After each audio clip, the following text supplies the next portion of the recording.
Nabalot ng makapal at maitim na usok ang residential area na ito sa Area 4, Pinalagan, Malinta, Valenzuela. Pasado alas 12 ng tanghali kanina nang sumiklab ang sunog sa lugar. Umabot pa ito sa ikalawang alarma. Fire under control na ito matapos ang halos isang oras. Pero ayon sa Bureau of Fire Protection, 3 ang nasawi sa insidente. Lahat nakita sa nakalock na banyo sa lugar. Patuloy pang inaalam ang sanhi ng sunog na nagsimula umano sa basurahan. Inaalam din ang halaga ng pinsala. Patay isang lalaki sa Malabon matapos siyang pagsasaksakin ng rider na nakasabay niya sa kalsada. Ang biktima pinagsilosan lang umano matapos paghinalaang manliligaw ng live-in partner ng suspect. Yan ang titutukan ni Bea Pinlac. Halos magkatabi lang na nagmomotor ang dalawang lalaki na to sa Barangay Longos, Malabon, Miyerkules ng madaling araw. Hindi na nahagip sa CCTV ang mga sumunod na nangyari, pero kitang tumigil ang dalawa sa tabi ng kalsada.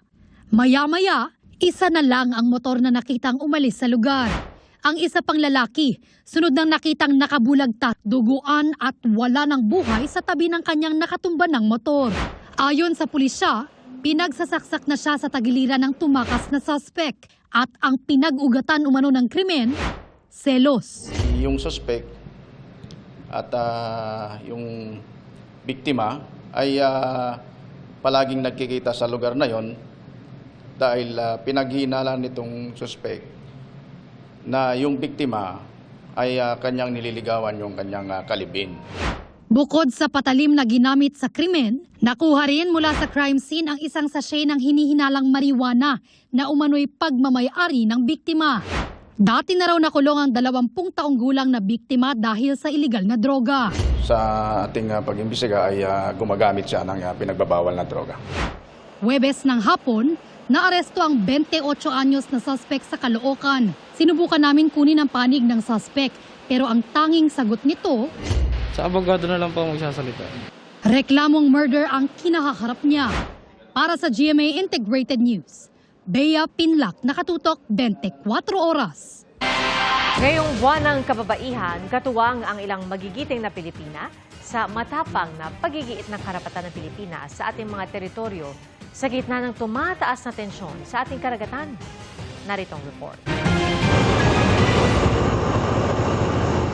Di alintana ang maalong dagat, magiting na itinaboy ng BRP Cabra ng Philippine Coast Guard ang malaking vessel 3105 ng China Coast Guard na nasa 95 nautical miles mula sa baybay ng Zambales. Isa lang ito sa nagpapatuloy na misyon ng ating mga otoridad para sa soberanya ng Pilipinas.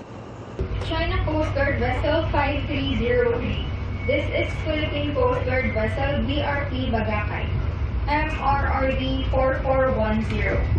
You are advised that you are currently sailing within the Philippine Exclusive Economic Zone. Misyong itinataguyod din ni Seawoman 2nd Class Stephanie Villalon at iba pang PCG personnel na bumubuo sa grupong Angels of the Sea. The Philippine Coast Guard specifically chose women as Angels of the Sea to create a soft approach in handling maritime disputes within the Philippine Exclusive Economic Zone. Boses ng diplomasya, matapang at may ipinaglalaban, hindi lang para sa sarili kung hindi para sa bayan. I didn't thought that it would be this risky, but I am actually willing naman to take the risk. Ang mga Angels of the Sea natapos sa isang all-women training program na layong maiwasan ang mga kritikal na tagpo sa tubig.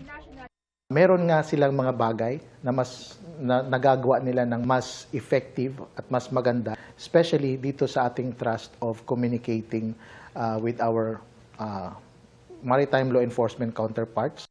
Ang kanilang tinig tila kumakatawan sa kapayapaang layo ng bansa sa gitna ng tumitinding tensyon sa ating karagatan.